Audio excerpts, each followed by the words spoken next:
Wicket के ऊपर हसन अली जैसा बॉलर आते साथ विकेटें निकाल ले, उस बॉलर को मदद मिले। आप जरा ये सोचिए कि उस विकेट के अंदर कितनी बॉलर्स को मदद हासिल होगी। उसके बावजूद हमारे शाहीन शाह अफरीदी को नए बॉल से विकेट नहीं मिली। पाकिस्तान आज हारा किन की वजह से? पाकिस्तान हारा अपने फेमस ट्रियो की वजह से। बाबर आजम, रिजवान और शाहीन, इन तीनों ने अपने अपने डिपार्टमेंट के अंदर अच्छे खासे तरीके से डिसअपॉइंट किया। कैसे, मैं आपको बताता हूं। वेस्ट इंडीज के 3 आउट हुए। वेस्ट इंडीज ने क्या टुक टुक लगाई? नहीं लगाई। उन्होंने एग्रेसिव अप्रोच यूज की, उन्होंने पाकिस्तान के अगेंस्ट अटैक किया। लेकिन दूसरी तरफ जब पाकिस्तान का बल्लेबाज बाबर आजम आउट होता है तो रिजवान को लगता है इससे खतरनाक कोई पिच ही नहीं है। बाबर 0 पे आउट हो गया। बाबर जैसा बल्लेबाज 0 पे आउट हो गया, ये तो विकेट ही बहुत खतरनाक है, इसके ऊपर तो बैटिंग हो ही नहीं सकती। हमारे रिजवान को ये लगता है, और रिजवान क्या करते हैं, पाकिस्तान के लिए एक अलग टेस्ट मैच शुरू कर देते हैं। पाकिस्तान की तो किस्मत अच्छी है कि पाकिस्तान को फिर भी 181 तक के टारगेट तक पहुंच गए। हुसैन तलत और हसन नवाज का शुक्रिया अदा करें। इधर इसी पिच के ऊपर अगर 30 रन भी हम ज्यादा होते, हमने मैच जीत जाना था। लेकिन इसका सारा की सारी जिम्मेदारी जाती है रिजवान के ऊपर। रिजवान कप्तान होने के बावजूद उसको इतनी बेसिक सेंस नहीं है, और ये अभी का मसला नहीं है। अभी देखना, अगले मैच के अंदर आके तेज खेलेगा, क्रिटिसिज्म होता है तो तेज खेलता है, लेकिन हर सीरीज के अंदर रिजवान को इस चीज की समझ नहीं आती कि भाई नहीं, जमाना चेंज हो रहा है। अगर आप डिफेंसिव अप्रोच पे जाओगे, आप टीम को नीचे लगाओगे। बाबर आजम की तारीफ कर दो तो बाबर आजम की पीआर, और बाबर आजम की बुराई कर दो तो रच के गालियां कमेंट के अंदर। लेकिन मैं वो इंसान नहीं हूं, ना मैं उससे लेके खाता हूं, ना मुझे उसका कोई फर्क पड़ता है। जब परफॉर्म करेगा तो सर आंखों पे, जब उसके साथ ज्यादती होगी तो हमेशा उसके साथ खड़ा रहूंगा। लेकिन जब वो पुअर परफॉर्मेंस करके दिखाएगा तो सबसे पहले उसको क्रिटिसाइज भी करूंगा। इतना कोई खतरनाक बॉल नहीं था जिस बॉल के ऊपर बाबर आजम आउट हुआ है। उस वक्त कोई क्लाउडी कंडीशन नहीं बनी हुई थी, उस वक्त सूरज निकला हुआ था। बाबर आजम अपनी गलती से आउट हुआ है। बाबर आजम का ग्राफ ऊपर जाने के बजाय नीचे आ रहा है। बाबर आजम को फॉर्म बल्ले से रन करने की जरूरत है, ना कि अपने जो कहते हैं ना, जो इनकी एक फैन पेज है, एडिटेड बैठ के जो कहते हैं वीडियोस वगैरह बनाए, तस्वीरें वगैरह लगाएं, पुराने स्टैट लगाएं। इससे आप कितना इन रह लोगे। लेकिन जब तक आपके इस बल्ले से रन्स नहीं आएंगे, तब तक आप दोबारा से लोगों के दिलों में राज नहीं कर पाओगे। परफॉर्म करना पड़ना है। जब परफॉर्म ही नहीं करोगे तो क्या फायदा। पाकिस्तानी टीम का मसला बताऊं क्या है? पाकिस्तानी टीम का मसला यह है कि बाबर आउट, बहुत खतरनाक विकेट है, इसके ऊपर संभल के खेलना है, पूरी टीम का संतुलन बिगड़ जाता है। बाबर ने 30-40 भी कर दिया, मतलब कि विकेट के ऊपर बल्ले पे बॉल आ रहा है, रन्स कर लो। यही तो आज हुआ है। अब जरा मैं आपको दिखाता हूं पाकिस्तान की असलियत। बॉलिंग के ऊपर मैं बाद में आता हूं। हुसैन तलत से और हसन नवाज से पाकिस्तान के बल्लेबाज साइम अयूब, अब्दुल्ला शफीक और रिजवान को सीखना चाहिए। क्या सीखना चाहिए? साइम ने तो अच्छी बल्लेबाजी की, लेकिन साइम ने बहुत, जिसको कहते हैं ना, चीजों में गलतियां की। साइम अयूब ने 31 बॉल खेले, ऐसा ही है। 31 में से उसने 4 चौके मारे, 1 छक्का मारा, 5 बॉलें ये होगी, और 1 उसने सिंगल लिया। साइम अयूब ने 22 रन बाउंड्री से किया, सिंगल करके 23 रन किया। 6 बॉलों के ऊपर उसने 23 किया, लेकिन 31 में से 6 बॉलें निकाल दो, 25 उसने डॉट बॉल खेली। अगर पावर प्ले के अंदर आपका ओपनर सिर्फ बाउंड्री मारने की कोशिश करेगा तो एक अच्छा बॉल चाहिए, बाउंड्री के चक्कर में वो आउट हो जाएगा, और वही हुआ साइम अयूब के साथ। उस बॉल में बाउंड्री मारने जा रहा था, कैच देके चला गया। यही अगर साइम अयूब सिंगलों पे थोड़ा फोकस करे तो साइम अयूब आउट ना होता।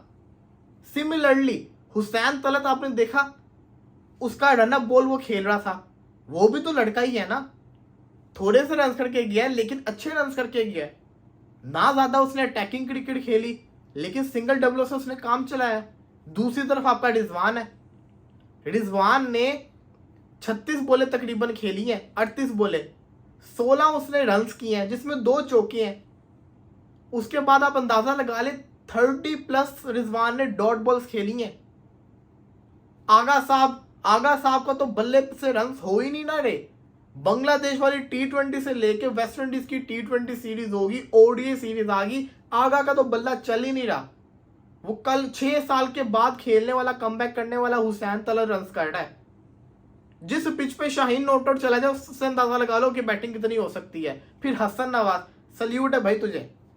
जो लड़का ये बॉल था, इधर के बॉल को स्ट्रेट खेल के छक्का मार देना, वो भाई सही जैंगो प्लेयर है। आफरीदी के बाद कोई नजर आया ना बल्लेबाज छक्के मारने वाला तो ये लड़का है। ये नहीं रुकता। आज की इनिंग्स के अंदर भी उसने क्या किया है, 3 छक्के मार दिए। वो लड़का डेली छक्कों के अंदर करता है, वो लड़का डेली छक्कों के अंदर करता है। नॉट आउट गया है, पिछले मैच में भी नॉट आउट गया था। आउटस्टैंडिंग खेल के जा रहा है, लंबा है, तगड़ा है, बैटिंग करना जानता है, लेकिन उसके साथ खड़े होने वाला कोई नहीं है। नवाज कभी तो बैटिंग करके दिखा दो। अभी भी वही नवाज की गलतियां जो पहले नवाज करता था, गलतियां वही गलतियां। फिर भी आपको 181 का टारगेट मिल गया, 10 एक्स्ट्रा मिल गए। शाहीन शाह अफरीदी 5.83 की इकोनॉमी से सिर्फ 6 ओवर 35 रन खा के गया है। हसन अली 35 रन खा के गया, हालांकि इनको स्टार्टिंग में मारनी पड़ी थी, एंड के ऊपर फिर इनको रच के मार पड़ी है। एक टाइम के अंदर पाकिस्तान मैच के अंदर था, नवाज का स्पेल खत्म हुआ है, नवाज ने आउटस्टैंडिंग बॉलिंग की है। पाकिस्तानी बॉलर्स को टर्न भी बहुत ज्यादा मिला है, आउटस्टैंडिंग पाकिस्तानी बॉलर्स को टर्न मिला है। नवाज ने आउटस्टैंडिंग बॉलिंग की है, बट फायदा कोई फायदा नहीं, हार गए ना हम। साइम अयूब गंदी बॉलिंग कर रहा है, लूज बॉलिंग कर रहा है, लेकिन उसको क्या बोलोगे, वो तो ऑलराउंडर है, बैटर है ज्यादातर, उसका तो फोकस बैटिंग के ऊपर है, तो आप उसको तो कुछ बोल ही नहीं सकते। बारिशें होगी, क्या क्या कुछ नहीं हो गया, हर चीज से आपकी मदद होगी, लेकिन एट द एंड क्या, हार गए, फिर से हार गए। पुअर पैथेटिक परफॉर्मेंस पाकिस्तान ने करके दिखाई है। बड़े बड़े अपने आप में दिग्गज बल्लेबाज बनते हैं, क्या करके दिखाया है। सिर्फ 3 लोगों को आज की गेम से, बल्कि अबरार ने भी अच्छी बॉलिंग की, एंड में उसने गंदी बॉलिंग की। 4 बंदों ने आज परफॉर्मेंस करके दिखाई है, हुसैन, हसन, अबरार और नवाज। उसके अलावा सब के सब फेल हुए हैं। इतनी गंदी बैटिंग होगी है, इतनी गंदी बैटिंग। और जी सुनने में खबरें आ रही शाहीन को ट्राई सीरीज से रेस्ट देंगे। रेस्ट नहीं है, ये ड्रॉप है। जब परफॉर्मेंस होगी तो आप ड्रॉप ही होगे, और होता हुआ नजर आ रहा है। ये कोई क्रिकेट नहीं है भाई साहब, ये नहीं है सच्ची में क्रिकेट।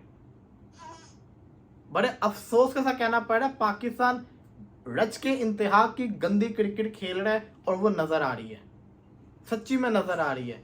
पुअर क्रिकेट पाकिस्तान खेल रहा है, पुअर क्रिकेट। बड़े अफसोस के साथ कहना पड़ रहा है ये, बट ये रियलिटी है, दर्दनाक रियलिटी है। यार आप 10वें नंबर की टीम से हार रहे हो, 10वें रैंक की टीम आपको हरा रही है। इससे बढ़ के आपके लिए क्या हो सकता है। 2025 के अंदर क्या किया आप लोगों ने, कुछ भी नहीं किया, सिर्फ हारे ही हो 2025 के अंदर, और बातें करवा लो। बड़े अफसोस के साथ कहना पड़ रहा है, घटिया परफॉर्मेंस पाकिस्तान ने करके दिखाई है। Shame on them, disgusting performance. ये फाइट किया होता ना, उनके 7-8 आउट होते, खुशी होती कि एटलीस्ट फाइट तो किया है। रोस्टन चेज ने तो अपडेट करके रख दिया, वो तो सिंगल हैंडली मैच पहले रदरफोर्ड ने पेला, फिर रोस्टन चेज ने पेल दिया। ये तो हाल हुआ है आज हमारा, ये तो हाल हुआ है भाई साहब। ये पेला है उन्होंने, हमें रख रख के मारा है। आए हैं जीतने, परफॉर्म तो करके दिखाओ, पहले परफॉर्मेंस अपनी देखो। रातों को जाग के ये हाल होता है इनके पीछे।